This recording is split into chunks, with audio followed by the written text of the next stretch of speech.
Welcome, everyone. Tuesday. Happy Tuesday. Matrix Money Tuesday. Yes, indeed. It's how's it going, man? We have CryptoMindSet over here. How you doing, bud? I'm doing all right. I'm excited for this stream. I'll tell you what. Yeah. I am excited. Yeah, there's already a list of questions in the chat that we're going to go over. We have a special guest today. If you don't already know, we tweeted it out a little bit earlier. It's Y3Ti. He's in here from Dynex, just to talk about everything that's going on with the ecosystem. We know there's a lot of questions about mining and what the future project is going to have, as well as an announcement that he's going to be making today on our stream. Oh yeah, that's right. Yeah. Yeah. So, do you want to get started? Yeah, let's bring him on up here. All right. All right. Y3Ti, welcome. Welcome, Y3Ti. Or we should say welcome back, probably. So welcome. Yeah, it's been a minute, though. It's definitely been a minute. A few months at least. A lot has happened. And I guess we can start off right now with maybe you just introduce yourself and a little bit of a background for people that might have just joined that don't know who you are. Right. Sure. So my name's Clifford Mapp. I'm the head of ecosystem development over at Dynex. So my primary role is to obviously oversee development, staff on our crypto side, and a lot of obviously meetings and conferences. So for those who haven't probably seen me, I'm always flying around these days. I've just got back from a 3-week stop in America, not only holiday, but work. So I thought, well, might as well enjoy taking a bit of time as well while I was over there. So sure. Were you in the southern parts of the U.S. or East Coast? Okay, so, East Coast. Yeah, I was over in Delaware. Delaware. Okay. That's good stuff. Good stuff. CCM. I know you might already have something off the bat you might want to ask, or how do you want to gauge this right now? Well, you know what? I did have a list of questions that I wanted to follow up with on with Y3Ti, but I don't know. We have so many questions and more piling in. I'm thinking maybe we jump on in and listen, guys. I appreciate everybody in the chat. We are probably not going to do any shout outs tonight until as we kind of get to you and your question, because man, there's a lot of questions. you good with that, Jar? Absolutely. And if you're new to the stream and you haven't been here before, hit the subscribe button, pound the like, and we can get started. All right. Well, shall we start with the very first question that's in there and just kind of work our way through? Does that work? All right. All right. Well, then here is the first question in there. Sadie, welcome. Although Sadie may not still be here at the moment. So, I mean, I'm happy to answer questions. I mean, Sadie actually knows me. Sadie knows the answer to this. The answer is no. Okay. You can look up the founder, Danielle Harmon, has completely clean record. Okay. So none that I know of. Okay. Fair enough. Sadie pounded in 3 questions straight off the cuff. So it's an interesting question, actually. Why did the mining community turn its back? I wouldn't say it's turned its back. The network's still very busy. It's a lot smaller than it was, sure. But then crypto in general has scaled back a lot for a lot of projects. Yeah, crypto mining in general. Yeah. Crypto mining. You look at some of the networks; they've dropped massively from their height, and obviously the overall consensus is that GPU mining has gone away for the moment. So a lot of people I know personally have sold all their farms. 2 people that I know very well, one with a very, very large farm, well in excess of 200 GPUs, recently decided that, it was better for him to take the assets out the equation, get his money back for the time being. And then if he needs to, he'll reinvest and go and get other GPUs as he needs them. But, scaling back your mining aspirations over time is not uncommon with projects. Normally, I mean, most projects end up going to an ASIC, and then therefore, GPU mining goes away naturally in that process. But Dynex is still GPU mineable. Our emission curve is getting a little uncomfortable at times. We've been very open about that and said, right at the very beginning, we put our emission curve way too aggressive. It allowed, early adopters to really gain huge amounts of Dynex, and we're now fighting a never-ending battle to the emission curve, but we're doing our best to try and load up with applications that will require Dynex to use to further those emissions a little bit further. Okay. Here's the next question that was thrown in here. Oh, where did all the sell pressure come from? I'd love to know that myself, but chances are a lot of that's going to be early mining, where people were getting huge amounts for very little investment. Places that have free power can obviously cause huge sell pressures. We've seen it with other projects where they're getting hammered by big GPU farms. Right. We've even seen a few turn up on Dynex when it first got really profitable, like beginning of the year. We saw a huge GPU farm jump on, to the point that it actually triggered a reaction from our security team internally, because we were concerned that, well, has somebody found a way to actually mine this with an ASIC, for example, right? Or huge FPGA farms and such. So, sell pressure is, I'm not a trader by my own admission. I've got a money guy that deals with it after I almost lost a huge amount of money trading. After that scare, it was enough for me to go, I don't know enough about this, and maybe I should get somebody who does know about this. Unfortunately, I lost my very good friend who was well into his trading. So, he used to help a huge amount. He actually worked for Dynex. It was a huge loss to all of us when Dan went, personally and professionally. So, now I only deal with a money guy for that side of things. But I'd love to know where the sell pressure comes from, because, we can see it. Anyone who can read a chart will see that there's been extensive sell pressure at times. We're still trying to figure that one out at the moment. We've been trying. Seeing we're on the coin and the pricing a little bit. Yeah. I thought I saw something about having a burn. Did I see something about that? So we started buybacks with the intention of putting it into a treasury fund, and then that treasury fund ideally never being touched, right? So is it a burn? No, but is it like a burn where it takes it out the circulating supply? Yeah, out of the circulation. It's just going to sit in there. We've got no real desire to touch it. Is there like a lock period or anything like that? No, but we've always said that we would never put that back in circulation till we've got internally some numbers that we've chosen, but it would need a huge amount of trade volume to put that back into circulation. We're talking probably upwards of 250 million a day kind of total, and that would absorb what is locked away and what staff and everything like that hold personally. So to me, it makes no sense to touch it right now. It makes no sense realistically. If everything that we've got comes to plan, we will never need to touch it. At that point, is it much dissimilar from a burn? No. It's just that it doesn't physically take it off the max supply. Yeah, so if you put it in a treasury, is there an announcement or anything like that, or is there a process? It's all listed on our Block Explorer, the wallet. You can see the balance live. We do have the intention to try starting buybacks back up soon.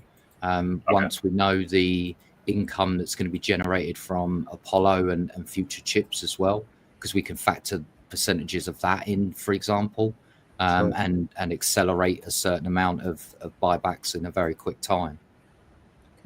Well, the next question actually is about a treasury, but I think it's slightly different. I'm assuming that the companies he's talking about here are like partner companies. Is that the deal? Yeah, I guess that from that one is how I read it. It's like almost like, are you going to work with companies either to do something like a DAO, for example, or some kind of third-party company that holds all the money like a money manager kind of thing solution, right? Where then it can be very transparent. We can show what's going in and out kind of thing. And then it's also provided by a third party, which gives it a little bit more validation in that respect. So we're not against looking at things like that at the moment. No. Are we looking at listed, financial companies? Absolutely. There's tons of things that quantum algorithms and quantum tech can do in that industry. So I think you'll be seeing a lot of what we're trying to do in that industry coming along very soon. Actually, there's a couple of clients that we're working with at the moment that are in the financial sector. They're looking at portfolio optimization, things like optimizing their portfolio for when they should get in and when they should get out. Seeing new, probably hidden gems kind of scenario, right, where it can just absorb huge amounts of data to tell whether or not a project might be worth having a early get in or not. So yeah, I spoke to a couple of those while I was in America.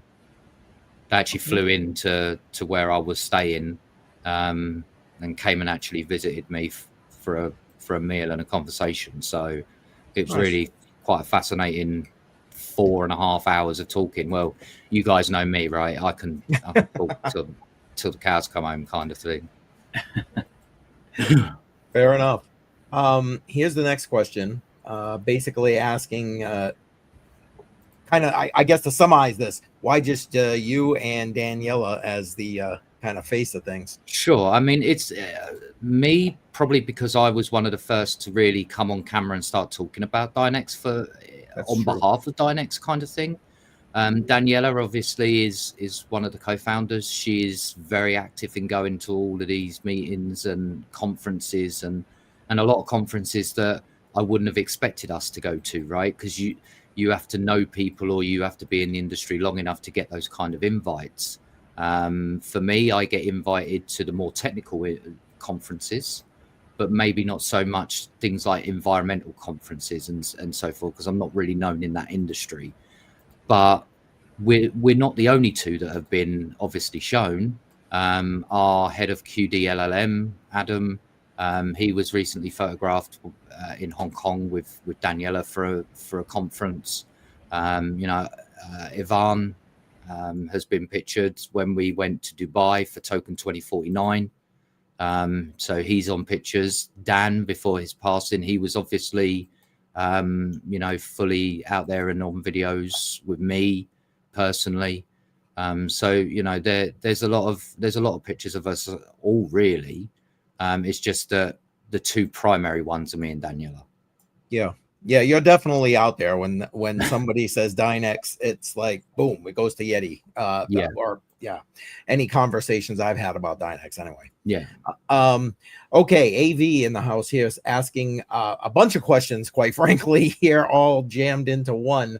I don't know how you want to attack that. If you want to attack that, I'll give you the option, I guess. Recently we announced our Paragon initiative, which is our next step, shall we call it, on the path of what we're doing.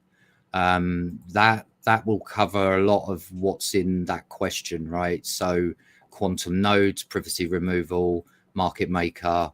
Obviously that's going to be very much where we are on course, but never say never to a delay or two. Right. In this industry, delays are kind of something that can pop left field, and we have to go and then deal with it. But right now, Paragon's on course for an end of month announcement, so that should then cover off a huge portion of what that question entails. Now, as for the Apollo chip, well, that's a whole nother question that we probably should give a minute to answer in a different way. Yeah, I know you were thinking about maybe doing that as we kind of went through some of these other questions. Sorry, I was trying to take that out of there and something happened. Sorry about that. You know what? Never mind. I was going to ask a question, but I'm sure we'll get to it. We'll go from there. Do you want to jump in about the Apollo chip now, or do you want to keep going with the questions? And I don't mind. We can do a few more questions before getting onto the Apollo chip. I know that everyone's really keen on finding out where the progress of the Apollo chip is. Okay, and well, no doubt I'm going to get messaged from the big boss by tomorrow morning saying, you know, that I'm in trouble as usual for getting too into the information. But hey, I did warn him earlier today when he gave me the information that I was like, you know, that one right question, I'm just going to start talking. And then it'll all come out. So yeah. Yeah, I know you've broken a few things here on this podcast. We appreciate it. I know it's probably not great for you, but we appreciate it. We definitely do. Yeah. Well, yeah, we're gonna get to it. Obviously, not so long ago, Russian community Telegram stated, and bam, here you go. Yeah. So, can Dynex's quantum solution be used to crack Bitcoin wallets? I've answered this a couple of times actually. Yes, you did. The potential is yes, right? Have we ever tried? No. I don't see the need. Plus, now with our new security systems in place, it practically is impossible to go after that kind of processing power with us.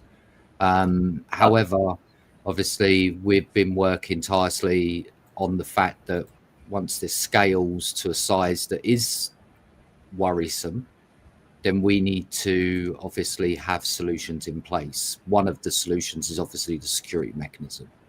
So you just said, sorry, just to jump in there for a second, you just said yes to that claim, but you're not able, you haven't actually tried to reproduce it. Is there a way for someone to validate that it's possible?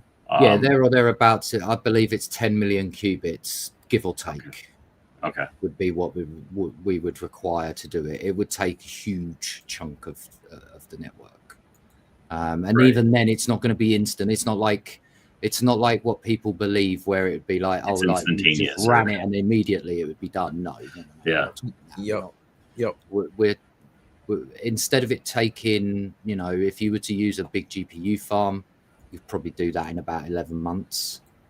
But you'd have to have the resources capable to run that kind of compute for that kind of time, right? We're talking huge supercomputing data power at that point.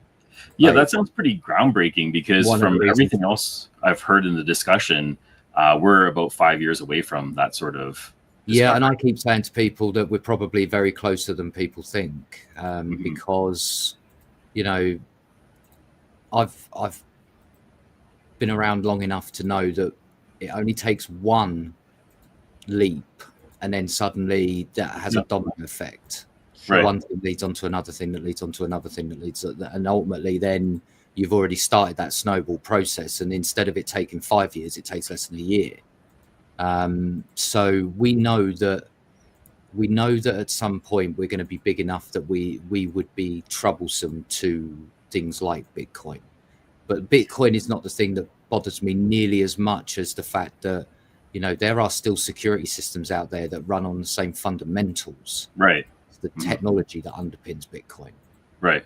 And that's more scary to me as a person that has bank accounts, as a person who has, or national security. That's a huge, that's infinitely more scarier, because that's infrastructure attacks, and that's a whole different concept. That's you ending up with a 3-letter agency tapping on your door and saying, can we have a private conversation, please? And you not being able to say no, kind of thing. So, for us to feel safe, the day that I started was the day that, I started work on something to combat that. Like I say, the first part of that equation was, can we scan the very fundamentals of the job that's running, and without having to decrypt the entire job, can we detect what our network is doing at the time? Loosely, it doesn't have to be perfect, because if it's loose and it blocks a job that it shouldn't, well, then that client can come to us and we'll personally exempt it from that system, and then it'll be able to be run. So that was step one. Step two is a little bit more, should we say, a big step forward. And I just told you guys before we came online, like, that's the next big thing, and is a must if we're going to be starting to deliver, large amounts of room temperature quantum chips. Like like no one's been able to having access to before now, right? It's that leap forward again. We talk about it. We start delivering those, and suddenly your everyday person now has access to quantum, which up until now they'd never had that access. Right. Now you're in a different conversation entirely. Well, yes. I guess I'll bring that question up now, and maybe that'll you can go ahead into that announcement. I think it probably works well with this question, doesn't it? So, yeah, will the fully workable new chip be presented this year, and if yes, where? Okay, so I'll answer the first part. Will the new chip be available this year? Yes, it's actually a little bit further ahead than we were expecting. Some extra refinements have been done. PCBs are now being screen printed and ready for batch production. Wow. So I actually get my prototype to work on probably in 6 to 8 weeks. Okay. So just in time for my birthday. Perfect. And then my prototype comes Happy birthday. But yeah, the other part to that is that obviously we've looked at the benchmarks. We're very happy with the benchmarks. If actually a little bit surprised by the benchmarks, but it's also led us down another path that opened up because of it. We're going to produce not only a room temperature quantum chip, but we're going to repurpose any that don't meet our specifications that are just underneath that threshold kind of thing. Like what you'd call like a poor bin kind of scenario, and convert them into what will be the very first quantum compute card designed specifically around quantum encryption.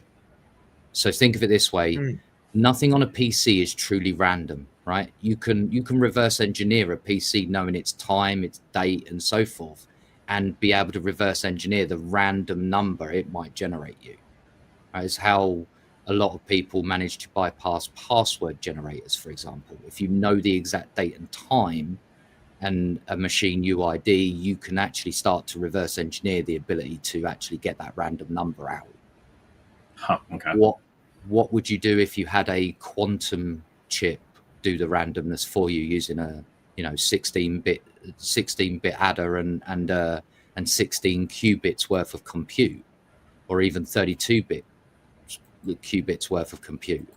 Even a GPU can only simulate about 10 to 12 qubits worth of compute. So anything above that, and it technically could help with things like securing keys.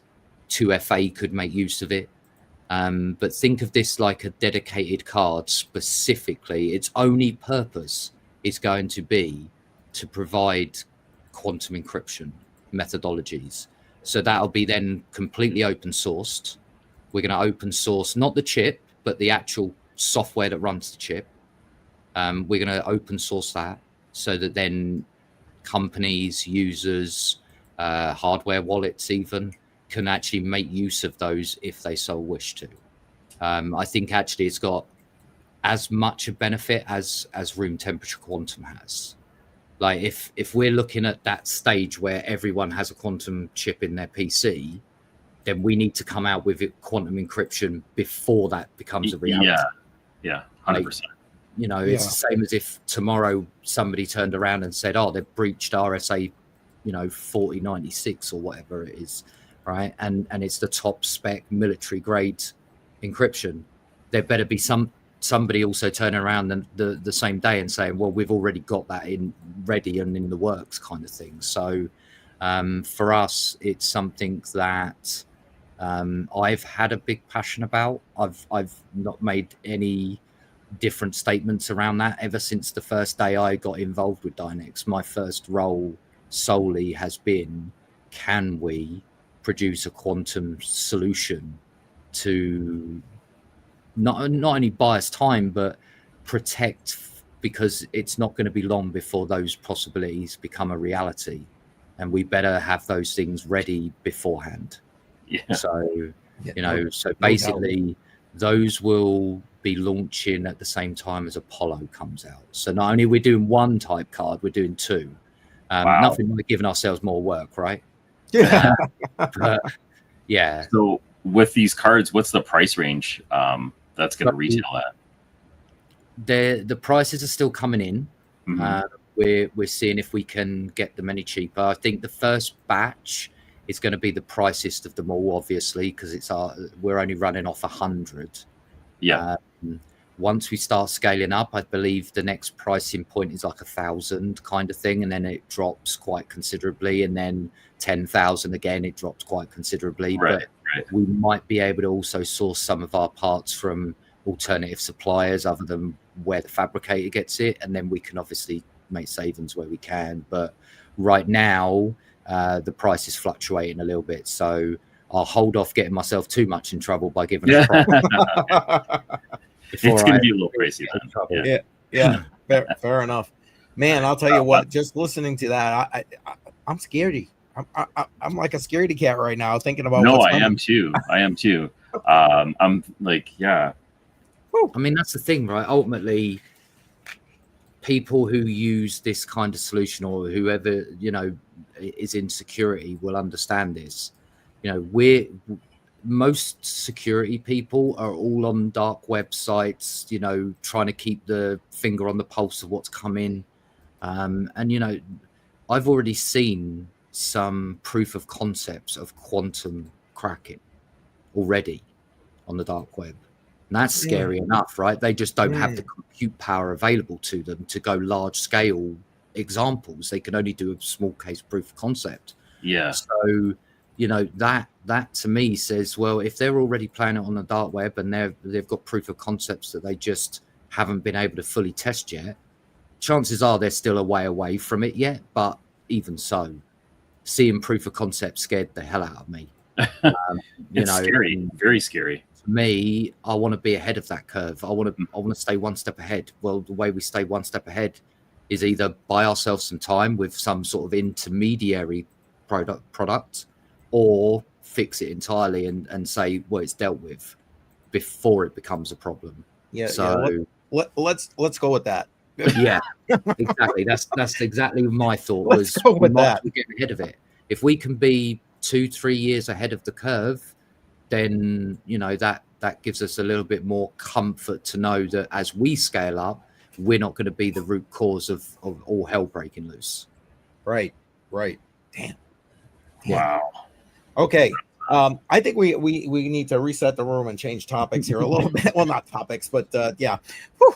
I need to shake that off. Welcome, everybody. I can see a bunch of people have kind of just chimed in here. I appreciate all of you. We'll give shout outs as we kind of go through the comments and questions. If you got questions, put them in there. Yeti has graciously said he's going to try and answer them all if he can.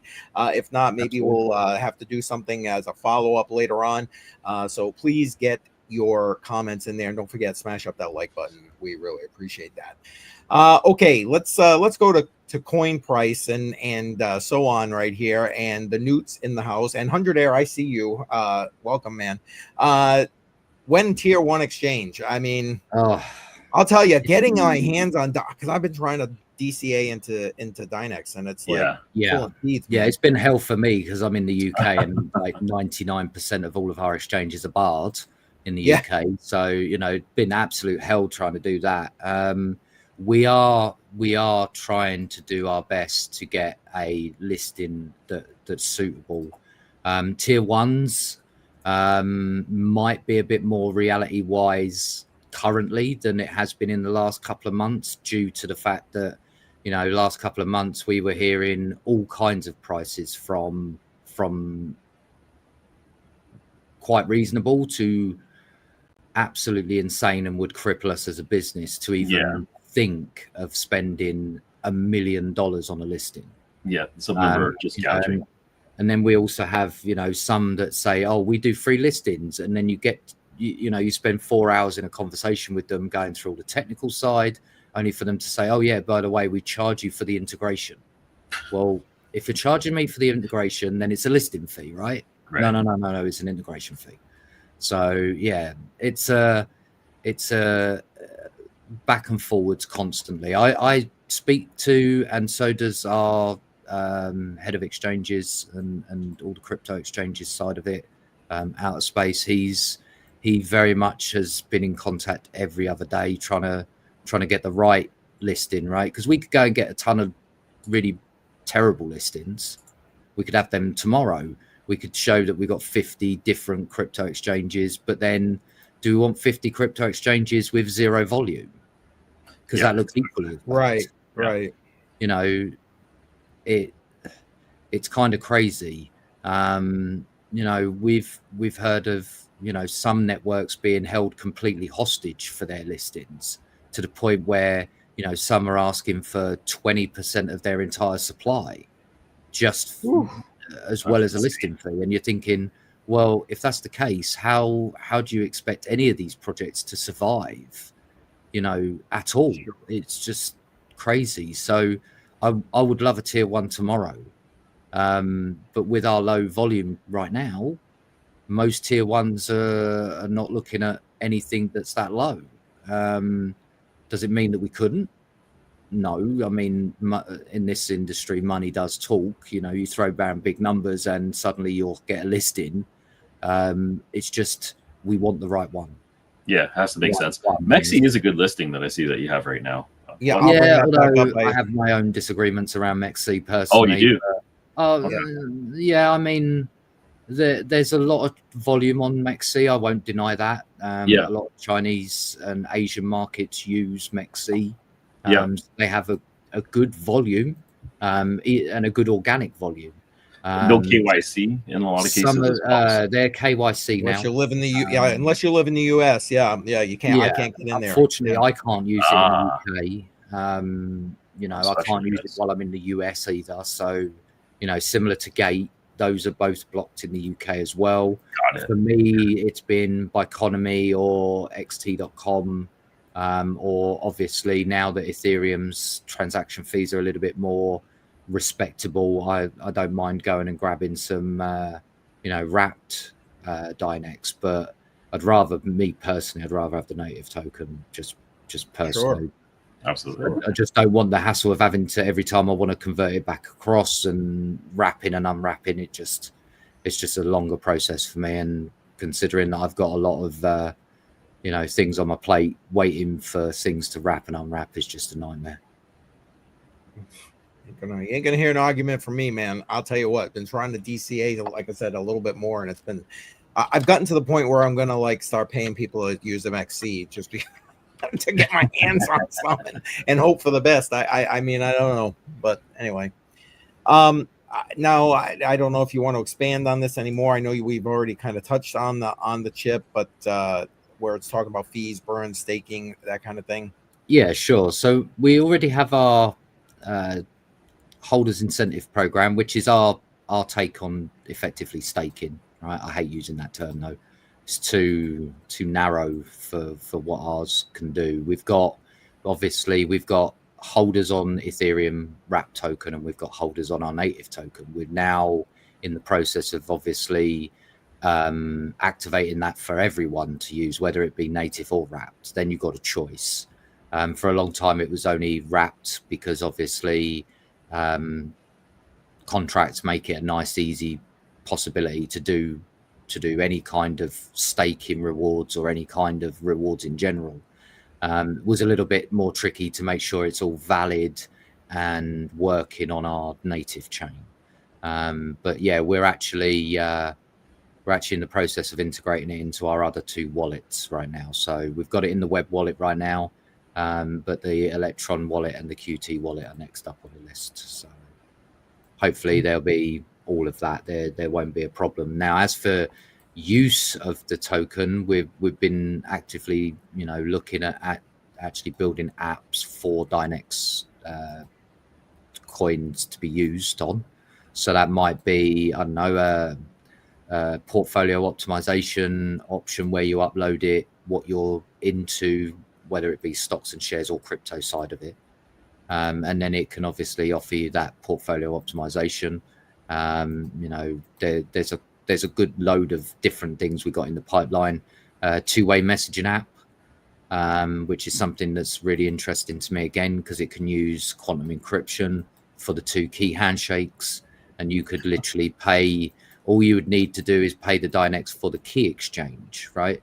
So you would pay a small transaction fee every time you initiate a new contact's conversation. But once you are already talking, you could effectively continue talking because that key handshake pair has already been done. Right. It would only be for new conversations. So is that something that's already rolled out, or is that something that's we showed a proof of concept of it. Okay. We're actually in the process of actually integrating it more fully now into a full-blown messaging app. I like the idea of a fully encrypted network that is directly P2P, so there's no middleman server, right? It's instantly connecting you to the person you're speaking to, and that's why you need to do the quantum key handshakes on both sides of the equation, that is, as well.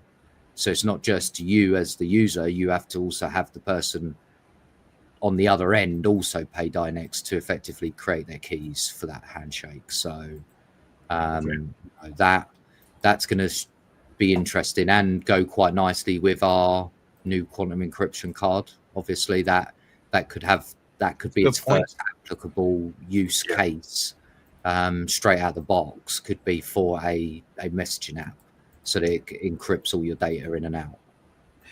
Now, I'm going to bring this up and add a question into it, because I did see one of the things I was going to ask you about was the mobile wallet. Because I did see the announcement about that.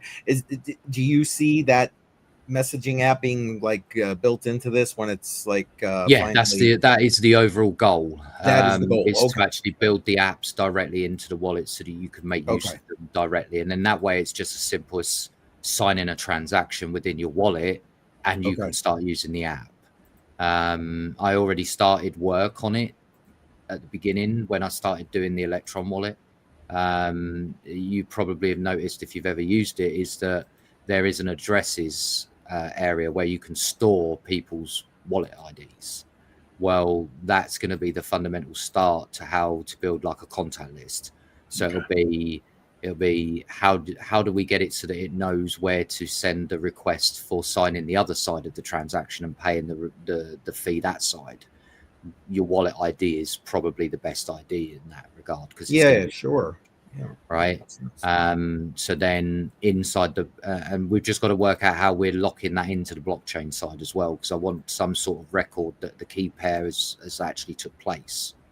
It won't say who or who between, for obvious data privacy protection, right? But there should be something that gets stored on the blockchain of some sort of record that a key handshake has taken place. And then that way, you know, we can have a go. Gotcha. And I just, again, I appreciate everybody being in the chat. We're gonna shout out to everybody. Appreciate all of you. I am skipping through the questions because, again, we're already 40 minutes in, and we're about halfway through questions here at this point. So don't want to burn Yeti out. But if you got questions, put them in there, and we're gonna try and get to them today. Amplifier Gaming, welcome. And anything, I know you talked about the nodes and so on earlier, but anything else you want to add with regard to so I would say version 1.1 of the quantum nodes are now running. That has the new Dynex quantum samplers involved. So that's our new V2 sample set system.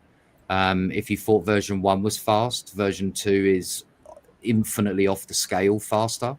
Kind of blew my mind. Like, we weren't talking like a 2 or 3x performance jump. In some situations, we were seeing 50x performance jump. Jeez. Okay. So that's what really told us that the room temperature quantum chip could work, was that fundamental core of the version 2 sample set is what runs Apollo.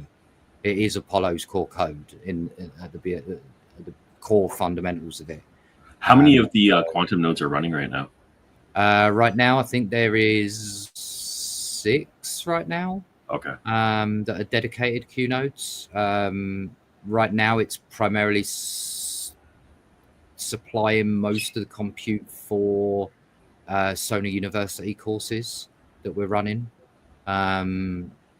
Everything else that's pay as you go or anything like that would all be on the blockchain side. So, but yeah, we plan on rolling those out. They've actually been a bit delayed. There's mainly the delays with Q nodes came because at first we were expecting version 1 samplers to be running on Q nodes. Then because it ran a little bit delayed, we ended up saying, okay, version 2 now is available. Well, we should probably integrate that. So that had a knock-on effect. But ultimately, we need it out because QD-LLM, so our version of quantum LLMs, is going to need version 2. It needs that performance uplift for inference learning. So, you know, being able to generate huge, vast amounts of tokens to actually have a conversation with an AI LLM is something that's going to need the version 2 sampler. There's just no choice in that matter. So we were kind of boxed in by our own choices. Never a bad thing to have, but you know, we should integrate something that potentially has 50x performance increase. You know, that's not a bad thing to have to do, but it's caused a bit of delay with Q nodes. But those are going to be paid in raw fiat. That's not going to be paid in Dynex. Oh, Q nodes is a proper fiat thing and have to be KYC'd. There's no way around that. Are these nodes something that people could run on their own, or is this all going to be in-house? So this is going to be publicly available. Yeah, they're going to be publicly available. The idea is actually that Q nodes will have a tie-in for lockup of some form of Dynex. Okay. Amounts to still be determined. We originally thought 10,000, but depends on obviously what the price is at. If the price is at what it is now, 10,000 is fairly reasonable. If it's, you know, $5 a token, suddenly 10,000 seems a little bit extreme for the everyday user. Sure. Yeah. Sure. So it'll be dynamically priced, I think. And is the way it'll work. Spec-wise, what are you looking at for running a node? That's a good question. Right now, we're going to have 2 forms of Q node. Ones that are going to have obviously the room temperature quantum, and ones that are going to have GPU, because the GPU ones need to be running in a different mode so that they can switch between jobs and blockchain. Whereas the dedicated room quantum, obviously those will stay solely for Q node quantum jobs only. They won't touch the blockchain. We don't even want to get involved in having all the conversations with people about, could we turn it into a glorified miner? Right. No is the answer. No. Right. Just putting it out there. Yeah. No, it's not happening. Mainly because one of those chips could absolutely destroy a network if it was actually unlocked to do that kind of thing. Right.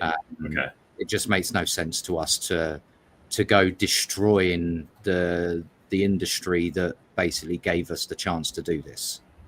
Makes no sense to me. Well, the nodes is an interesting thing because around the node factory, it might be a way to be something for us to offer to our community as well, if we can portion it out. If the staking amounts are more than... Wow, I didn't even think about that, Jar. Yeah. Wow. Yeah, that's a good idea. Definitely an option, for sure. Sure. Cool. Yeah. All right. Well, the next question also from Amplifier Gaming here. Anything you want to throw in on that? Actually, that bit of news came out while I was in America. So people have been very skeptical because obviously it's a lot to digest technical wise, right? You need to have a certain level of understanding of the tech, its stack itself, to understand how it works and such. But we've slowly been working on ways to get that better. Better documentation, for example, user guides, videos on how to run this kind of stuff. They're all in the pipeline as well.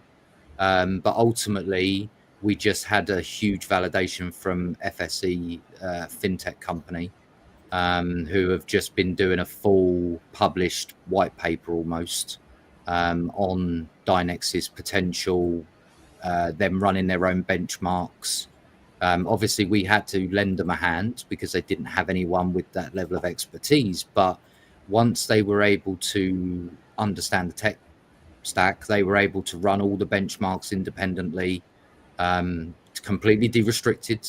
Then they weren't put on a special kind of package that allowed them to have better performance. It was exactly like they were just an everyday customer using our service. So they were able to run everything. The report's very extensive. I believe it's 28 pages long. So it's a rather deep dive into Dynex and its potential. We linked that in our Discord. It's on Medium, and I believe it's on our social medias. So they're all. Please feel free to go take a look, because I spent the time to read that, quite in depth. Even on my holiday, because I knew how important that's been for us, right? We discussed this in our last chat, actually, funny enough, the validation part. Validation for that is super, super important, because nobody takes you seriously without that level of validation. And because of that, we've now got another person that's actually reached out to us quite recently, last couple of days, who said, now he would like to do a validation. It's going to be probably a 20-page white paper on it as well. So it's that snowball effect. One leads to another that leads to a few more, and suddenly then you've got 10 people doing it all at the same time. So we're very, very proud. That's exciting. That helps your network and everything all together. So absolutely. It's been something that's been top of the agenda list since, oh blimey, literally within the first couple of months of me joining was validation of the technology. Okay. And I've also linked in the chat the Medium page for anyone that's interested in that. Oh, you did? Okay, perfect. Thank you. And all right, let's move. Whoa, is that the right one? Oh, that's not the right one, is it? That was a good question, though, that you pulled we'll go with that. And I think I missed a couple. I'll go back. So here you go. So I really like this one, right? So if we're at the size we're at, and there are companies out there with a larger option, there isn't many. But if we're talking like actual quantum, there's none that would get even close, right? The largest physical, that's based on quantum mechanics, is like 1100 qubits. It's not big, and it's super resourceful, takes a huge ton of liquid helium to cool it down. God knows how much power. I think it's in the 10,000 watt range just to run it. It's not possible at the moment on a physical quantum. Now, emulated quantum, now we're getting into the realms of what IBM does, D-Wave, us, and a few others that have now, Quantinuum, I believe, has one as well. Now that's very different. But I think we might have been ahead of the curve on this one a little bit. When we had an ethics committee announcement and said that we've got an ethics committee, IBM just announced they've got one going in. D-Wave I was going to ask you about your ethics thing. Well. That was something we talked about. I think we were already seeing where this was heading before it happened, kind of thing, that ethically they're going to have to be responsible for who uses these systems, right? The last thing we want is like somebody with nuclear capabilities using a quantum machine. That would be really bad, because they might be able to perfect a missile delivery system that is completely brand new that nobody can stop. That would be really bad, right? And this is what IBM was saying in their demonstration when they announced their ethics committee, was that they're scared about that exact thing happening, right? Of people using it for bad intentions. There will always be people that try to use any technology for bad intentions. All we're doing is trying to put up as many brick walls to try and slow down the progress of that. So, an ethics committee was something that I could see being a must the day I joined, for example. It still took us a year to get it formally on paper, how it was going to work, how the tech was going to integrate with it, how, the ethics committee, or at least from Dynex's perspective, is completely separate from Dynex. It's not made up of Dynex staff, although a couple of Dynex staff sit on that board. They don't have voting rights to any of that, right? So I sit on it because I'm the head of the security department, but I don't get a vote on whether a job is allowed to be ran or not, because that's conflict of interest and it's Right. biased. Yeah. Right. Sure. Whereas, you know, if we've got 5 people from a third party, 5 different companies with different varying views, we're going to get an honest opinion on it. And I think that's a much better way of doing it personally. The problem is that there's only so many people like that have that expertise. So we're probably going to see a few people sit on multiple ethics committees, I suspect, at the beginning, or at least until there's more people available for that service.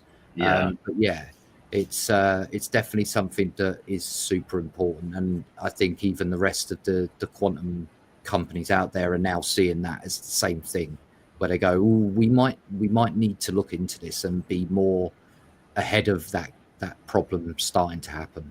Yeah, and finding the right people, vetting them, and getting them on this committee is going to be a challenge in its own, because you have to understand the technology thoroughly before you can actually understand its impact. Agreed. So you can see the challenges with that. Damn. Okay. Wow. Yeah, another head scratcher. And then Daniel had a question here. So with regard to some wallets. So there was some conversation happening around while I was away in America about some wallets that control a very large portion of Dynex. However, I believe 2 of those were actually fusion wallets, so they're slightly different the way that they work. They technically don't hold the crypto, but they still calculate the total because it's effectively reading directly from the blockchain, right, as in and out transactions. However, they are there to allow, so this is where integrated wallets, and I'm going to get a little technical, so I do apologize for the nerdiness, but integrated wallets stack underneath the main wallet, right? So you only can see the ins, you can't see the outs. So of course, it looks a much bigger number than it actually is. We've gone over it a couple of times on how we're doing it. It's basically because we had a lot of miners using our web wallet to dump their coins in. So there was a ton of small transactions, which caused our chain, or the public chain for that ledger, to get exponentially massive, to the point that we had to down the web wallet for 2 weeks to fusion it manually. And that just didn't sit right with us, right? We don't want to lock you out your funds for 2 weeks. That seems really illogical, right? So we came up with a solution which was internal fusioning, where it can actually detect a mining reward versus a transaction from, say, an exchange. And the reason why we know that is because all of our mining pools wallets are tagged on chain. So we can actually know every wallet for every pool. So we can then split it out and go, okay, if it's come from this wallet, it's got to be from mining because it's come from a pool, right? So we were able to split it out. So, but as for the rest, I need to look into that. I've got the security department, and there's 6 of us now in the security department, looking up the wallets to make sure they're doing as they should do, or if it might be that one of our pools has changed wallet IDs and now it's coming from a different ID, and they haven't just told us that they've changed wallets. That's happened before. We've had a couple of pools where they've just changed wallets and didn't tell anyone. So then we're wondering why there's a huge amount of rewards in this wallet, only to find out it's one of the pools, or one of the pool owners or one of the developers. But we'll get through all of those, and I'll get a full breakdown probably next week, mostly. I'm pretty ram-packed full of work this week. Yeah, I've been just playing catch-up since I got back from America, unfortunately. I was going to say, I can't see you ever having a slow week. Just saying. No. Well, I mean, the slow week was while I was on holiday. Oh, there you go. A little vacation. I understand. Yeah. All right. Viva Blanca with the question here about the web wallet. Yeah, so the web wallet had some issues with newly imported wallets, or at least like a certain batch of them hadn't sunk up to our system properly. I know that Ivan and his team are currently working on that. I believe they're getting through them very quickly. I think that we're down to less than 30 wallets now that still need fixing. So we've got through most of them now. and it was only a small batch before we managed to fix the problem. So okay, fair enough. Let me scroll off to the next question because there's a lot of conversation going on in the chat, which I love, by the way. Keep it coming, but here we go. So Max W, capital selling and dumping Dynex holders. I don't know. I kind of feel like we may have skirted. Yeah, we this. probably covered off some of that, but yeah, I mean, absolutely, it could be the fact that we did a few OTC deals. I don't think so though, because all of those have already been calculated. I didn't hear anything internally about any of the few VCs that we've dealt with just dumping on us. I haven't heard of anything internally, so I can definitely have a look though, and if there is something to be said, then we're the first to say that we're trying to be as transparent as possible. That's something that I've been pushing for since the day I joined, more transparency. But there's obviously a limit to the transparency we can do, given that we're not just in the Web3 world, we're in the Web2 world as well. So that comes with a bit of we have to play that off one to the other and be very careful where we set ourselves on that one. I get it. I don't know. I feel like I should probably have known the answer to this question, but I was just looking for an article on that and I couldn't find any. Although Microsoft's take on doing quantum computing is to not just go down the traditional route of working out qubits and traditional methodologies. They develop their own fabric layer that effectively can do states. That's it there. Yeah. This is the only thing I could find. Yeah, that's actually, it's even harder to measure what that potentially does in qubits, because it's a completely new way of even building a chip, which says to me that it's going to be a while before we see those even potentially be available to the general market, because that was built over 10 years. That was 10 years of development to get to that stage. Wow. Okay. Yeah. Fascinating bit of tech, really is. Absolutely. Is this comparable to Google's Willow, or is this completely... Google Willow, think of that more like a quantum ASIC, because it was able to do quantum calculations, but it was only ever able to do one type of calculation. Well, it's funny because there's a question for that right here. I'll bring it up. That's where Willow upset me a little bit, because when they released that, they made a big, huge song and dance around it. But then, they did. When you actually read the white paper and documentation, it said that if it ran anything else, it would probably be at the bottom of the benchmark list. So cherry picking the results. Okay. Unfortunately, they made effectively a quantum capable ASIC. Okay. Which is fascinating in its own right. Don't get me wrong. That's really fascinating. Like being able to make an ASIC out of analog technology, right? And be able to effectively build something that can do that. That's a lot of money in R&D to do that. A hell of a lot. Oh, hell yeah. Anything else you want to expand on this? I mean, I don't know. I just, where you were talking about that, I thought I'd bring actually a very good question. Yes and no is the answer to that, because quantum encryption, obviously, that's software based, right? So that's however good your coding is for the computational system you're connecting to. So if you build quantum encryption for IBM, you're using probably IBM's Qiskit package, and that's capable to run on Dynex, right? 3 lines of code change and away it goes. So could the same be ran on Dynex as IBM? Yes. Same with D-Wave technology. Again, it's interoperable. We've tried to make our solution be as interoperable as many frameworks as possible. We've developed an SDK to build against, but we don't want to go down of building an entire framework for ourselves, because at the end of the day, it limits the number of people able to use it. If we can make ourselves interoperable with everyone, then it's just a case of here's the lines you need to change from to run it on IBM to Dynex, or here's the option of what you need to change to run instead of D-Wave, you run it on ours instead. And as we're trying to get as many of those as possible. So we're now compatible with IBM Qiskit, which is obviously really quantum circuits. You've got D-Wave's DiMod package, which is quantum annealing. You've got Google Circ, which is quantum mechanical circuits, but very similar to Qiskit, but with their own unique twist. And there's a few more that we're actively integrating with. Penny Lane's just another one that we integrated with quite recently. That's shown massive promise for things like reinforcement learning. Penny Lane is amazing for that. So, that's why I did my quantum chess game that I took to Amsterdam with us in March. I trained all that on using Penny Lane.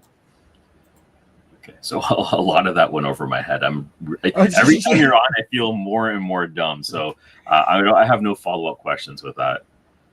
Well, don't worry, the chat's got your back. Yeah. Oh, I'm sure I'm going to be doing another hour on our own Discord at this rate, probably. Now, I love all set. Oh, obviously yeah. address the love question, you, but that- this that whole question. fandango, I mean, it'd be interesting to get the quantum perspective on this. Right. I mean, I've had this theory discussion with a number of people now about how good could a quantum mining program actually be, right? So could it be fast enough? Do I think the public network could keep up?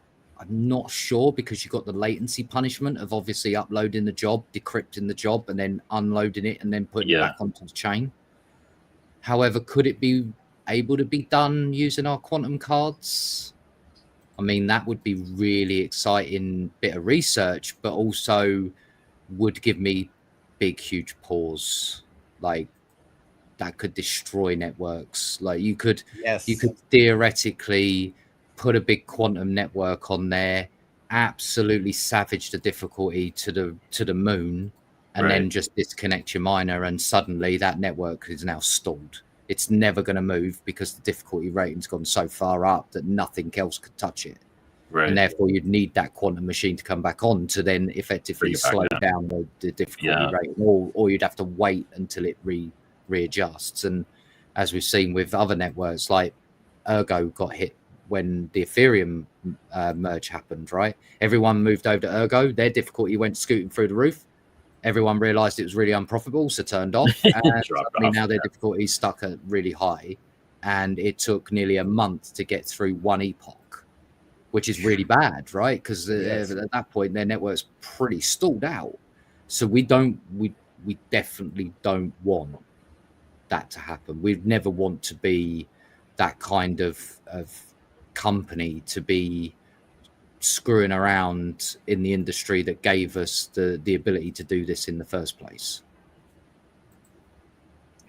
Makes sense. And I know we covered a lot about the chip, but let's talk about MCA here. Yes, I mean, we're actually in the process of getting all the validations done for the chip, also the encryption side of it. So we got we've got a couple of big security platforms that are going to validate the possibilities of running quantum encryption directly on card. So if you had an Apollo chip, you could make use of it for quantum encryption. You wouldn't need to buy the specific card that we're going to do. But if people only want it for quantum encryption, then we're going to do a streamlined version, basically, that will have, instead of it saying 1,000 qubits, it might only say 100, right? Because it's just a chip that has not met our specifications to reach that 1,000 qubits of compute. So you might be lucky, you get one that's got 700 qubits worth of compute, but it's going to be so restricted down. Its only purpose is for doing quantum encryption. So, but ultimately, that's something that I'm looking forward to. It really is. It's probably the biggest one that I've been looking forward to for a few months now. Yeah, that launch is gonna be big. Yeah, it is. Oh, I'm going to be busy. I'm going to be getting up some air miles, that's for sure. Racking them up. No, the web wallet mining is absolutely fine now. We've actually fixed that problem. That's why we actually have the Fusion system in place now. Because you had altered it for a couple of weeks, right? So Fusion is actually something that's built into anything that's, Monero, CryptoNote, any of those base functionalities are all built in there. So, even Monero has Fusion functions. It's just that normally you have to do it all manually, right? And when you're doing a big, huge web wallet with, 400,000 wallets in there, ranging from a couple of transactions on their UTXO chain to some of them needing, almost 2 days to fusion thousands and thousands of little tiny mining rewards. We needed to take care of it. It was sucking up like 60% of our time every week to deal with. It's just not a good way of being. So we decided enough was enough, and we pulled the trigger and got it done. Now it works really well. It was a bit of a hassle at first because we turned it on and our web wallet went, okay, I need to fusion 1.8 million transactions, which took about 3 weeks. Because we realized that there was a cap on how many we could do per block, because otherwise we were just filling up blocks and then nobody could transact. So we actually had to back it off a bit and give some overhead for actual normal transactions to go through. Fair. So yeah, a bit complicated, but we got there in the end. Fair enough. And Bassam with a question here. Current number of GPUs is around 5,000, whereas it's above 100,000. Yeah, so right now you are right. It's about 5,000 GPUs. It picks up when there's a little bit more profitability to around 6,000 GPUs. Yes, at one point we believe there was over 100,000, but that was when emissions were absolutely pumping. We were the most profitable thing out on the market to mine. We had some rather large GPU farms on the network as well. One that I actually saw pictures of was well in excess of 800 GPUs down in Argentina. Crazy size building. Like they had an entire building just mining on GPUs. Like, God only knows how much that was running them electric wise, but Argentina is cheap for electric down there in certain places. So of course, South America is very cheap for power in general terms compared to, America, and definitely compared to the UK. I think mine's now just under 38 cents a kilowatt I pay here. Yeah. Okay. It sucks. Yeah, that's it really does. But it's not quite as bad as back at COVID time when we were paying 56 cents a kilowatt. Yeah, I remember that. Yeah, it was horrible. Man, good Lord.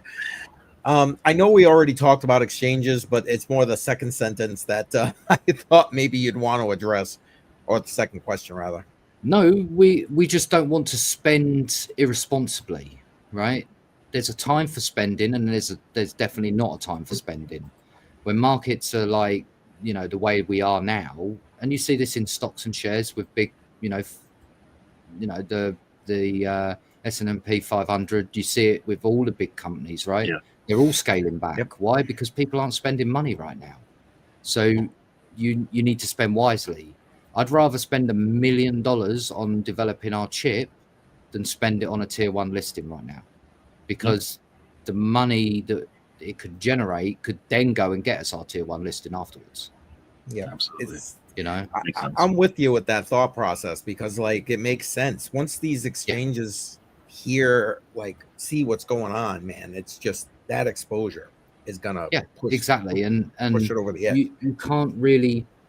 I always say this: you can, but like it's absorbent amounts of money. But you can't put a price on delivering a product like that, right? A first time mover product. I did it 12 years ago with my UK business. We absolutely went in and caused hell for a lot of the established companies, right? And we're doing the same again with Dynex. We're going to cause hell with a lot of the established companies, whereas they're all, laying off people. We haven't had to really lay off anyone, so to speak, right? We've had contracts come to an end, of course, because they're contracted for 6 months, 12 months, and that sort of thing. But you know, we haven't really lost our core people that are involved in Dynex. They're still here. So you know, being sensible with our money is how we survive, you know, dry spells and so forth. Look how many projects have died off every time we've gone into like a real tight squeeze on crypto. We see Exactly. How many exchanges in the last 6 months? Yep. You know, it's not us not having money. It's just not us wanting to spend money irresponsibly. Makes sense. And John has another question here. Is Paragon a turning point? See, now Paragon is one piece of the puzzle. I think it's the biggest piece of the puzzle, but ultimately that is designed to combine what we've got coming for blockchain business side, but also the things like, you know, the card, the QPU, the next gen in quantum encryption. You know, it's all parts of one big whole picture that we've been racing towards for a long time. It's just that certain pieces of that picture are bigger than others. Some might seem really big, but actually in the grand scheme of things are very small. And other things that seem really small and insignificant could be some of the biggest things that we need to address and deal with. You know, like it's very dynamic where we're in for a technology stack. We have to be as fluid as possible with what we're doing, right? If something new pops up and we need to address it, you know, or a new piece of tech that can run on quantum comes out, we've got to be ahead of that and say, okay, well, we need to get that integrated, and actually that needs to be integrated a bit quicker than we maybe might first anticipate. We might go, oh, well, it takes 3 months. And then all of a sudden everyone's jumping on it and starting to use it. And we're thinking, okay, we need to now ramp this up and move it to a month away rather than 3 months away. So it's certainly interesting. Yeah. The never piece a dull moving. Never a dull day. Absolutely. And I just want to highlight this. It's not a question, but obviously Offset appreciated the answer you gave with regard to the Monero situation. So I just wanted to, in case you didn't see that in the chat. I've spoken to Offset. A lot of the people you've got in here asking questions, I speak to quite frequently. I haven't spoke to some of these guys for a while, but yeah, I mean, yeah. And this question I thought was like, you know, let's talk about off track a little bit there, you know? No, really, how are you doing? Well, I mean, to give you an idea, right? So I got up today at 8 in the morning. It's currently midnight. I probably still won't get to bed till 2, 3 a.m. and then I'll be back up again for it all tomorrow. Oh. Yeah. Like, yeah. Well, we appreciate you. It's I mean, I knew what I was signing up for. You know, I run my own UK business over here, and then I went and decided, oh yeah, I'll jump on another startup that's got incredible tech, and yeah, before I knew it, I'm doing 18 hours again, which I promised the wife I wouldn't do, actually. Yeah, we won't burn through all your time. Yeah. Well, I feel bad because of the time difference for what we're doing here. Oh, don't worry about that. I appreciate you, man. I'm used to working on American time more than UK time these days. Now, I know way back one of the first questions was, you know, with regard to like you and Danielle, but thought maybe you want to. Yeah, actually, I'm so going to get in trouble. So I'm heading over to Austria in probably 6 to 8 weeks to go obviously pick up my prototype or my actual chip. I believe I finally convinced the boss to give me chip number 1. Nice. Because I just wanted serial number 1. Yeah. Mainly because obviously I've got one of the original FPGAs that they started on as well. So I wanted to keep it a bit of history. Collection. Yeah. But we're probably going to fly in most of the team for that. So there might be some opportunities for some rather large group photos. Maybe a demonstration? I mean, you have it, right? So. Yeah, I mean, all right. Just saying, right? Just saying. Yeah, Yeah. I mean, absolutely. There's going to be demonstrations for sure. How much of what we're going to demonstrate? Right. Yeah. What exactly We may not want to say too much because otherwise I might get too much trouble. But I know we definitely want to showcase the quantum encryption because the cards are going to be available, kind of thing. We need to start showing that off almost immediately. But the possibilities of what can be run on Apollo, well, everything that we've already put out that runs on the Dynex network could run on Apollo, except in one, which was my Sudoku when it goes up past like insane size. So like we were looking at a 64 by 64 celled Sudoku. So it's massive. Yeah. Right. Like normal computers would hate trying to run this. Unless you've got like a highly specific algorithm written for doing that kind of size. Mm-hmm. Quantum really does start to then take off with options for that. That needs probably next chip after Apollo to run that in that sort of scale and bigger. But like I say, it just all depends on where those benchmarks come back for Apollo.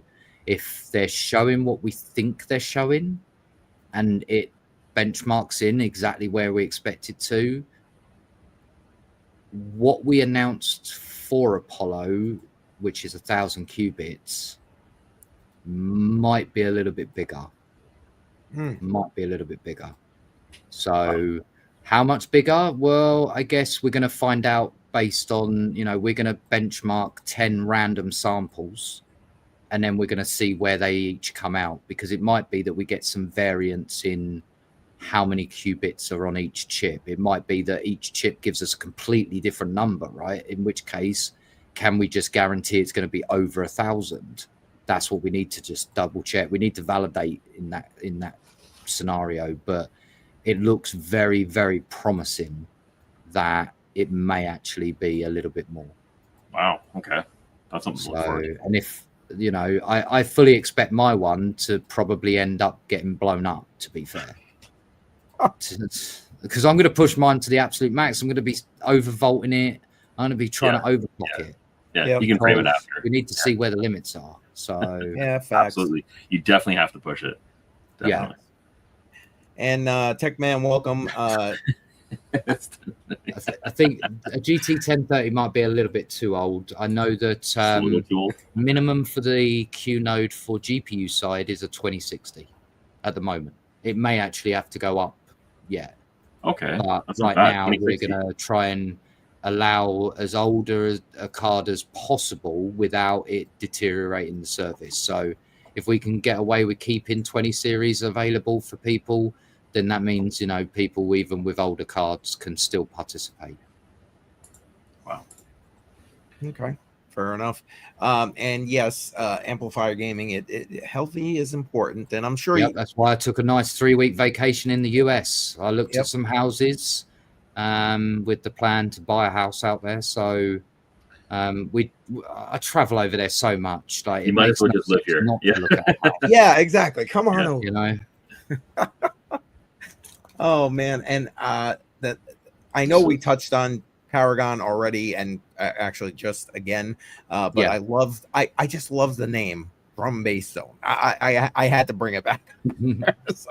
No, it's a full real implementation. The plan is to align both sides, business and crypto, so that one is actually setting the value for the other. We believe we've got a $500 million piece of tech stack, and that's probably underestimating it, to be fair, given that D-Wave has multi-billion-dollar valuation and IBM's even bigger than that.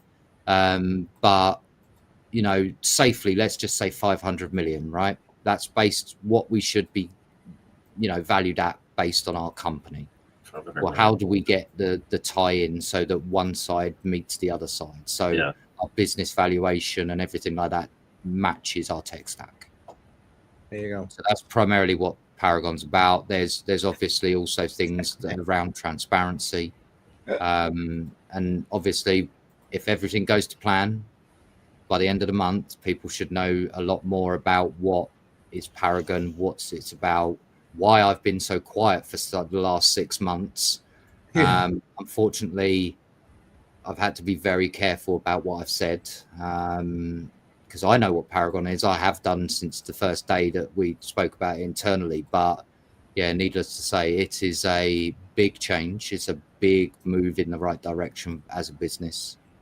And hopefully it should, please everyone once they hear everything that's going to happen, because it's going to happen quickly. It's not going to be it's not going to be like a huge, long roadmap in some regards. It's actually going to be a very streamlined process, because we've had time to get it organized, prepped, looked at, everything. So fingers crossed. Have announcements been scheduled already, or we're hoping that they will be ready? The announcements are ready. We've actually got them already prepped, ready.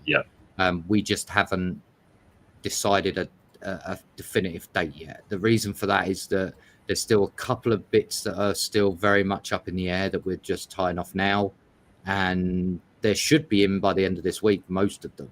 So that should then give us enough time to just go over everything once, final, check over everything, and then should be okay. I spoke to the boss this morning for a good 2 hours, and he's in the same mind thinking of the end of the month is the right day, but obviously something could crop up that we're not able to control. Okay, so that's very soon. So announcement coming up soon then. That's great. Fair enough. Now, this question, I'm glad John asked it. It was a follow-up question because we kind of discussed this in our last interview. So have at it, Yeti. It's actually a really good question, because I've always said I would love for Dynex to be not used by governments personally, right? Because there's always room for some form of abuse on that, or leverage that they'll try.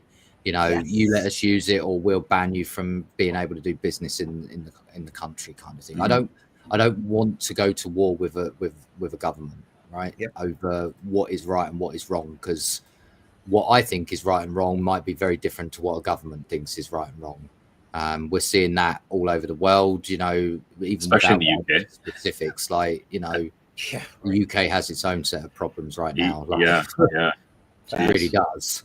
But without going into too much detail, but like I've had a couple of conversations with some people in the UK. I know that Daniela's had some conversations with the Swiss government as well, who are very, they've historically been very neutral in things. So, Swiss government might be the best option to, a very neutral government, like the idea of maybe we can help if we can. But we need to stay as much neutral as possible, because otherwise it gets ugly pretty quick. It gets cornered. They get us cornered into a position where we have no choice, and that's never a nice place to be in. Like, governments are the one quickest way to axe a business like you wouldn't believe. So, absolutely, it gets very dangerous. Can you? I'm not trying to get you to out anything here, obviously, but do you believe, let's put it that way, that the regulatory landscape, the interest of governments has increased since, let's say, our last conversation? Because this was something, again, we talked about in our last conversation. I mean, we've just seen within the last year, we've seen them want to do regulations on AI development, right? So that they can keep a bit closer eye on that. Now, AI is a really weird one, because there's so many definitions of what is AI. True. It needs a framework to be able to define it, right? That's it's not as black and white as, oh, your system runs quantum technology, right? Okay, well, it's just quantum then, right? Let's put a framework around quantum. But AI is so unique in the fact that it has a billion different niches involved in that, and there's even more that we can't even think of right now, that some sort of regulatory framework, and I hate regulation, right? I don't want to stifle innovation, but just a very loose framework that says you can go all the way to this point, but you can't overstep your boundaries. Yeah. I think it's very sensible, right? And we're going to see the same with quantum. We really are, right? We know that. Oh, it's definitely needed. Yeah. 100% we know that. That at some point there is going to be quantum regulation. Yeah. 110%. Like I can already see that. A year ago, we were talking about that at some point there will be some form of regulatory body or regulatory framework to work around. But that's why we tried to stay ahead of that curve, right? That's why we did the ethics committee, to give ourselves that credibility to say that we're already trying to be as forward thinking as possible, so that we don't become on anyone's radar as a threat to any form of national security. Right. You know, that to me is important. And if you know, a government turns up and wants to have a conversation and they're worried, then I'll sit down with them, explain the technology, explain the stack and how everything works, and they'll be able to, you know, take it on from there. But I've had some really good conversations with a couple of big investment firms in the UK around, you know, quantum and regulatory frameworks, and because they're using quantum algorithms and they want to stay ahead of the curve, right? I've known this man for years. This man's like one of my closest business associates that I've ever had in the UK, and he knows what he's talking about, right? And the people he involves himself around, and those people are, you know, they all earn 7-8 figures a year a piece.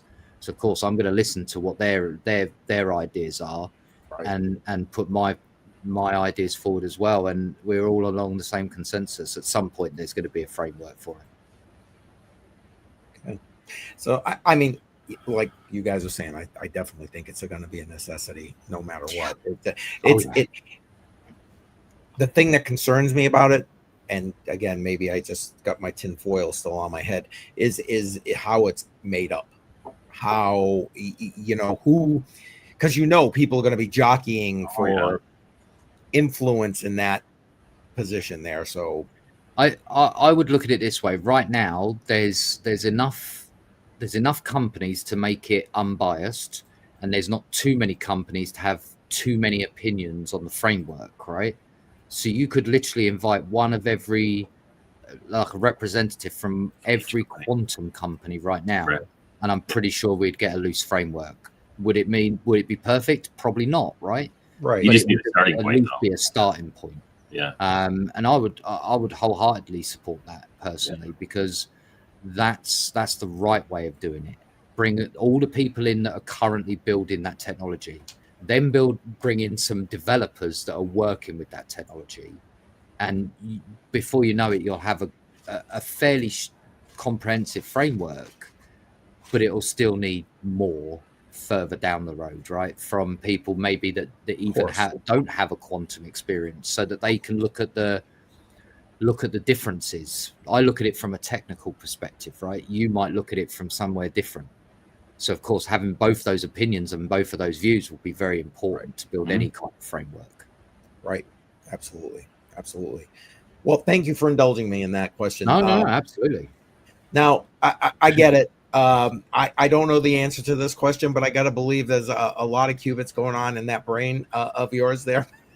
No, like I was having this conversation with my mum the other day. She's like, I don't know how you keep it all in your head. Like I write like 8 different coding languages. I decided to learn quantum and quantum mechanics and quantum coding in 12 months.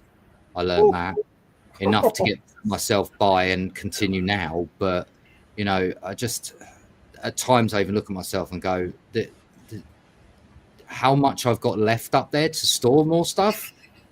Not quite sure I've got much left. And I tell you, it's a lot harder learning when you're nearly 40 than when you're like 20. So, you know, back when I was like 19, 20, I learned 6 different coding languages in a year. Now, you know, it takes me a year to learn one. So, you know. All right. Well, it looks like we're winding down on questions, which is good because we're an hour and a half in here. Now, we did talk about buybacks already, but the partnership piece was the thing that kind of caught my eye. I know why that's our staff member. Oh, he is. Okay. He's poking it. Yeah, he's trying to get me in more trouble. Oh dear. Partnerships, we've got some really interesting ones in the pipeline right now. One of them is huge. Took me and Dan, before he passed, a year to get the project like even to a point where they would do a proof of concept with us. The amount of red tape we had to go through to get it is a big testament to what Dan and I put in.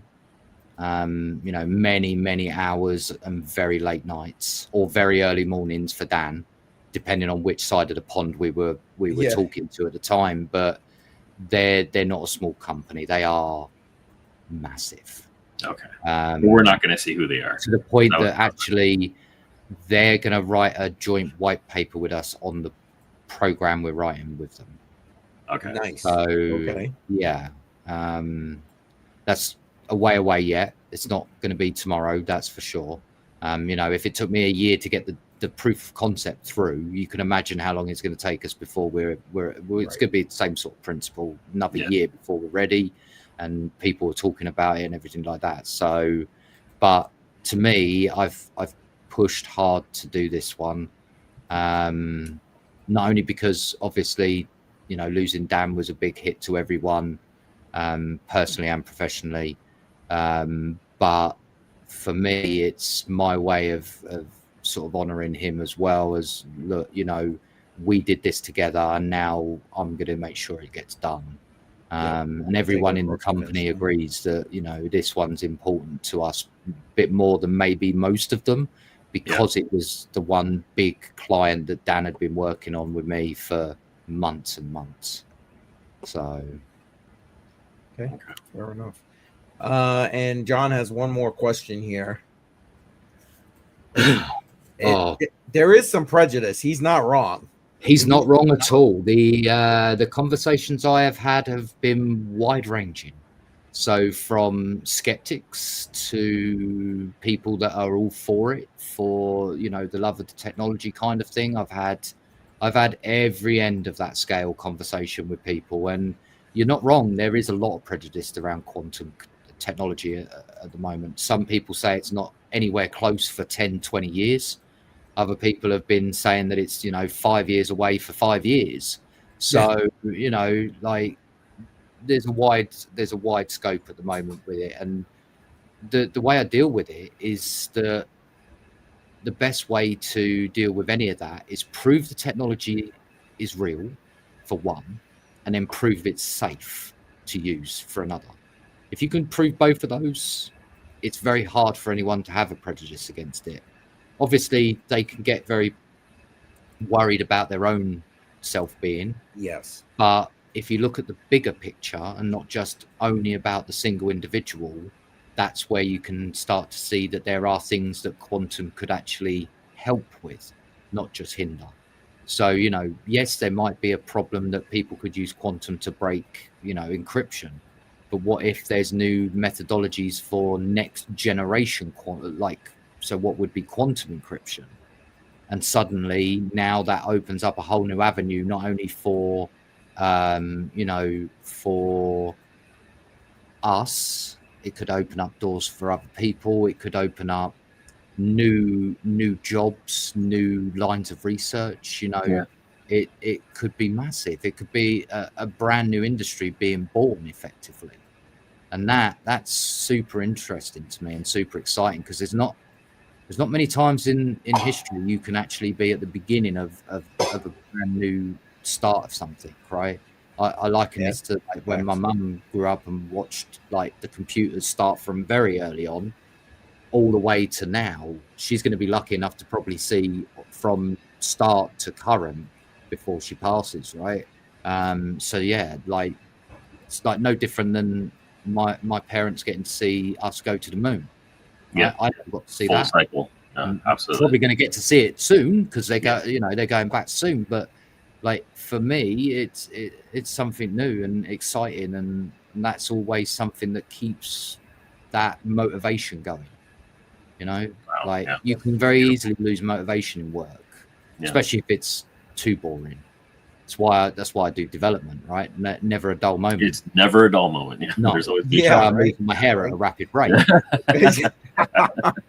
But just one hair at a time, right? Oh yeah, no. It's big clumps now. It's not small little bits anymore. Oh, my Not like it goodness. was 10 years ago, where I'd see the odd hair drop out. Now it's like I wake up and there's a patch of hair on the pillow. Oh, I'm like, God. Okay. So yeah, it's going. Hey, I've not met a coder that isn't going bald. Yeah, that's actually true. Like, if you look at all the coders that you can find online, most of them are going bald in some form or fashion. Yeah, there you go. And he's poking at you again. I think it's so funny. But just so you know, we have gotten to the end of all the questions, and thank you to everybody. I actually think I kept it below 2 hours this time, so I'm doing yes. It was still a bit of a marathon session. I love it, and I will say that you between the everybody in the chat and everything that you said, he's literally. I came with a group of questions. I showed Jar and Jar's. You know what I mean? And you, like literally answered them all. So thank you for that. No, absolutely. I try and answer as many questions as I can, because education is just as important as the tech. If nobody gets educated, you can't understand the tech, and if you can't understand the tech, well, then we've done our job wrong. To be quite honest, true. No, facts. Yeah, facts. Especially in this space where everything's unknown to most 100%. people. Yeah, it's a lot of learning to do here. We definitely appreciate your time. And anybody who just joined in, looks like a couple people just came in right now. People did. Don't worry, just subscribe to the channel. You can roll it back. We had a very interesting conversation about amazing conversation. Well, I'm sure that you guys would probably want to do a part 2 when the chip fully releases. Yes, you'll hear from us. To be able to show you. I'm sure that we can work out a part 2. I'd love to do that. Definitely. Yeah, absolutely. So we'll reach out to you when that happens. Yeah, absolutely. Appreciate it. Any last things you want to throw out there, Yetis? You're the guest. I mean, obviously, we've got Paragon at the end of the month. If everything goes to plan, best place to keep updated for that is either on our social medias or Discord. Is all the time very busy these days. Our tech man Ty just literally threw a quick one out there. I will answer that one. When more wallet audits from Yeti audits, you might see a new system come about that actually will leverage Dynex's network to do live on the spot wallet auditing using a quantum diffusion large language model to do it. So the idea would be is that then I don't have to do the audits. You'll be able to actually do them yourselves. Wow. And then anything that gets flagged that needs manual intervention, then obviously I go along and with Serpent, and we'll pick up the ones that have been flagged manually. But ultimately there'll be a whole entire solution built around wallet auditing, virus scanning, the whole 9 yards. We're able to do all of that internally and build it quite nicely. I mean, I've shown a couple of demonstrations of where Yeti audits was like a year ago. It's way beyond that now, way beyond that. Awesome. So I'll keep everyone up to date on that one a little bit more as soon as it's available, but I'm pretty sure there'll be quite a few people offering to test it for us, because that's a whole new option set to make people safe. That's the whole idea, is just keeping people more safe, people not losing their funds, not getting hacked, not getting wallets drained because they've downloaded another wallet that they want to look at. It happens way too much. It's what kick-started Yeti audits, like actually doing it, and now it's the next iteration. And with the amount of requests I get for wallet audits now, it's uncontrollable. Last count, it's over 1,000 requests a week. Holy crap! How many? Okay, geez. There's a lot of duplicates, but yeah, like it's 1,000 requests a week at the moment. That's a lot. Okay. So, including one rather large script wallet. I haven't really talked about that, but that's that's been something that's been in the back end for like 6 months. Yeah, I've been working with a script wallet privately to do their code. I'm patiently waiting for a few years. I love Tech Man. I'll send you guys the link over in a minute for you, and then you can take a look. Oh, wow. Okay. That's literally ready to launch. Okay. Excellent. Beautiful. Excellent. Yeah. I also linked the Discord in the comments if anyone wants to jump in there and ask more questions. Appreciate it. Yes, by all means. And John, thank you. Appreciate it. Appreciate you being here. Your great questions. Everybody had great questions tonight. So Yeti, we're going to give you the last word. You got it, brother. Let's say, if you haven't already subscribed to Dynex's socials, I would highly recommend it. It's quite a lot of stuff that goes on there. There's a whole bunch of information on our website, white papers that we've written. The new third-party validation should be on the website. If it's not, it's definitely on our social medias.